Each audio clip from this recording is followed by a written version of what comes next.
हे friends, तो काफ़ी quick review में बात करेंगे फिल्म आज़ाद की, जो कि थिएटर रिलीज हुई है सिनेमा डे को सेलिब्रेट करते हुए। लेकिन थिएटर में उतनी ज़्यादा ऑडियंस नहीं थी कि लोग इस फिल्म को सच में इस दाम में आकर के सेलिब्रेट करें। क्योंकि अगर कहानी की बात की जाए तो ट्रेलर के माध्यम से ही फिल्म की कहानी को थोड़ा बहुत रिवील कर मेकर्स की तरफ से ये बात मेक श्योर की गई थी कि ऑडियंस जब थिएटर जाकर के इस फिल्म के कॉन्टेंट को देखे तो इंजॉय करे। जिसमें मैं तो बस यही कहूंगा कि ये बस एक वन टाइम वॉच कैटेगरी वाली फिल्म है, जिसे आपको एक बार तो वो भी 100 रुपए की टिकट मिल रही है चेकआउट तो करना ही चाहिए। या फिर आगे चलकर कभी OTT या फिर टीवी पर फिल्म रिलीज हो जाए तो भी चेकआउट कर सकते हैं। लेकिन स्ट्रिक्टली वन टाइम वॉच वाली कैटेगरी की फिल्म है, जिसकी अब अगर कहानी की बात करें तो कहानी अंग्रेजों के टाइम पीरियड में फोकस करती है, जहां पर लोग यानी कि छोटे लोग घुड़सवारी नहीं कर सकते। जिसके बाद फिर क्या, अमान देवगन का कैरेक्टर एक दिन घुड़सवारी करता है, उसके बाद रंग भी लगाता है, जिसका खामियाजा वो बागी बनकर चुकाता है। लेकिन उसका कटेगा भी जिसे छोड़। अजय देवगन का कैरेक्टर ऑब्वियसली बागी है, जो कि इस फिल्म में एक्सटेंडेड कैमियो का रोल फिल्म के फर्स्ट हाफ में पूरा करेगी। तो वहीं डायना पेंटी फिल्म में बस एक कैरेक्टर की जगह भरने के लिए ही थी, जिन्हें बहुत ही अच्छी तरीके से यूज किया जा सकता था। इसी के साथ साथ रक्षा टंडन के चर्चे बस उनके आइटम सॉन्ग के ही चलते निकल कर आए हैं, जो कि इस फिल्म में अब देख करके लगता है कि हाँ, किस तरीके से पिक्चराइज किए गए हैं। यानी कुल मिलाकर के देखा जाए तो ये ऑलमोस्ट 1.5 घंटे की बाउंड्रीज को टच करती हुई फिल्म खुद की कहानी में बहुत सारी चीजें दिखाने की कोशिश कर रही थी, जिसमें कुछ हद तक ये फिल्म पास होती है तो कई मामलों में फेल भी। जिसका असल किलर फिल्म की लेंथ ही है, जो पता नहीं मेकर्स को भाई क्या सूझी, जिन्होंने बार बार इंटरव्यू में ये बात कही है कि वो इस प्रोजेक्ट को काफी टाइम से या फिर कहूँ कई सालों से अपने दिमाग में रखकर चल रहे थे कि वो इस तरीके का प्रोजेक्ट बनाना चाहते हैं। लेकिन अगर वहीं उनकी रिसर्च फिल्म की लेंथ को भी लेकर के 1.5 घंटे की होती तो फिर बात ही आप कह सकते हो कि इस फिल्म को लेकर के बहुत अलग हो जाती। क्योंकि ये कॉन्सेप्ट फिल्म के टाइटल के हिसाब से जो डेफिनेटली घोड़े पर फोकस करता है, तो उसी पर मेकर्स को एक्सपेरिमेंट करते हुए फिल्म में अजय देवगन के कैरेक्टर को रखना चाहिए था, और बाकी दूसरे कैरेक्टर यानी कि जो 2 लीड है, जिन्हें नेपोटिज्म के नाम का तड़का लगा करके आपके सामने जो हेटर्स है वो परोस रहे हैं, तो मैं उसमें कहूंगा कि उनका काम अच्छा है। लिटरली अमान देवगन ने खुद की पारी फिल्म में डेब्यू करते हुए बहुत ज्यादा अच्छी खेली है, खास करके उनके एक्सेंट। तो भाई इससे लगता है कि उनका होमवर्क बहुत ही डील एंड डन किया हुआ है, जो अपने इस कैरेक्टर में काफी नेचुरल थे। लेकिन वही बात की जाए आशा टंडन की, तो उन्हें ओवर कुक कर दिया गया, जिनकी PR टीम ने तो उनकी अच्छी खासी PR एक ऐसी इमेज बना करके रखी कि लोग उनकी एक्टिंग की तारीफ तो करेगी ही, क्योंकि सच में उन्हें भी ये लग रहा था कि वो इस फिल्म में बहुत ही ज्यादा ग्लैमर के साथ निकल कर आएगी, जो कि वो आती भी है गाने में। लेकिन उसे छोड़ इस फिल्म के टाइम एरा में वो क्या खुद डायना पेंटी भी सेट नहीं हो रही थी। यानी मेकर्स ने टाइम एरा तो ध्यान में रखा, जिसमें बाकी सभी के कॉस्ट्यूम पर ध्यान दिया गया, तो वही 2 एक्टर्स को छोड़ उनकी ये कमी आपको गानों में भी नजर आएगी। हाँ, लेकिन एक गाने वो जो इन 2 एक्टर्स के साथ में पिक्चराइज किया गया है, उसके BGM के टोन को पुराना रखा गया है, लेकिन बाकी गाने भाई उसी टाइम एरा के हिसाब से रखते तो फिल्म और भी बहुत ज्यादा ऑनेस्ट लगती। क्योंकि यहाँ पर ग्लैमर सिर्फ हीरोइन को कुछ कपड़े पहना देने से और जितना ज्यादा खूबसूरत रखा गया है वही मैटर नहीं करता, बल्कि कहूंगा कि खूबसूरती पुरानी फिल्में उठा करके देख लेते, जिनकी आपने रिसर्च करते हुए पहले तो मर्द फिल्म चेपी, उसके बाद अजय देवगन के कैरेक्टर को तो RRR से उठा ही लिया, तो वही मदर इंडिया, नया दौर जैसी फिल्म भी आपको याद आएगी, और अंत में आपको लगान जैसी फीलिंग तो ये फिल्म आपको दे ही रही है। लेकिन असल रिजल्ट तो नया दौर फिल्म से ही निकल कर आया है, जिसमें अगेन कहूंगा ये फिल्म उन सब के चलते थोड़ी बनावटी सी लग रही थी। यानी उस टाइम की गरीबी और जितने भी साइड एक्टर्स लिए गए हैं अननोन फेसेस, तो उन्हें स्क्रीन पर देख करके अच्छा लग रहा था। लेकिन फिर से कहूंगा कि डायरेक्टर की वो डेडिकेशन मुझे उस हद तक फील नहीं हुई जैसा मैं इस फिल्म से चाहता था। जिसमें हाँ, एक और इंस्पिरेशन स्टीवन स्पिलबर्ग की वॉर हॉर्स जैसी फिल्म भी है, जहाँ वो फिल्म नेक्स्ट लेवल चीजें तो दिखाती है, लेकिन ये फिल्म उस मामले में जैसे कि मैंने कहा फेल होती है। क्योंकि इमोशनल का तड़का ये फिल्म बस थोड़ा सा ही छिड़काव के तौर पर डालती है, जिसमें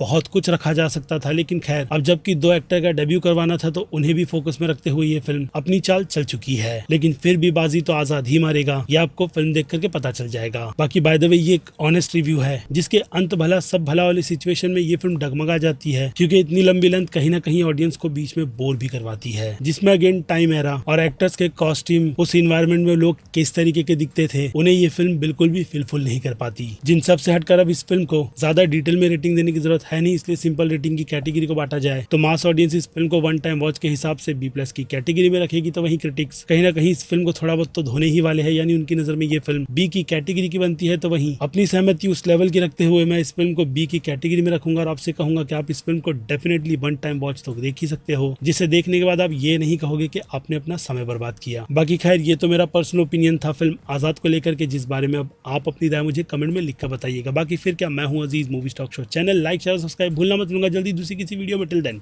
बाय।